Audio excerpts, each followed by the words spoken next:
మడమా తిప్పలేదు.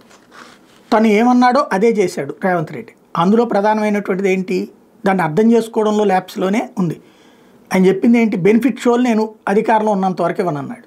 దిల్ రాజు బాగా close, plus అతనికి రాష్ట్ర ప్రభుత్వపు పదవే ఇచ్చింది రేవంత్ రెడ్డి. కానీ అతని సినిమా అయినటువంటి గేమ్ చేంజర్కే బెనిఫిట్ షోకి ఇవ్వలేదు. అంటే దాదాపుగా ఒక 20 కోట్లు ఎగిరిపోయినట్టు. అది పాపం ఆ సినిమా నిర్మాతలకి లాసు, అంటే ఇటు వీళ్ళకే లాసు. దాని నుంచి వాటా కోరుకునేటటువంటి హీరోకి వీళ్ళకి కూడా లాసు, మెగా ఫ్యామిలీకి కూడా. అది ఒక ఎత్తు అయితే టిక్కెట్ల రేట్లకు మాత్రం పర్మిషన్ ఇచ్చారు. మల్టీప్లెక్స్ థియేటర్కి అదనంగా 150 రూపాయలు, సింగిల్ స్క్రీన్స్కి 100 రూపాయలు చొప్పున పెంచుకోవడానికి. జనవరి 11 నుంచి 5 షోస్కి అనుమతి ఇచ్చారు. కాబట్టి ఎక్స్ట్రా షో ఉంటుంది కాబట్టి ప్రాబ్లం లేదు. జనవరి 11 నుంచి మల్టీప్లెక్స్ ధర 100 రూపాయల పెంపుకి అనుమతి ఇచ్చారు. సింగిల్ స్క్రీన్ ధర 50 రూపాయలకి పెంపుకి అనుమతి ఇచ్చారు. బెనిఫిట్ షోస్కి అనుమతి నిరాకరించడం ద్వారా మాట నిలబెట్టుకున్నట్టు. అదే సందర్భంలో వాళ్ళకైతే ఒక 20-30 కోట్లు అయితే మాత్రం లాస్ అవుతుంది.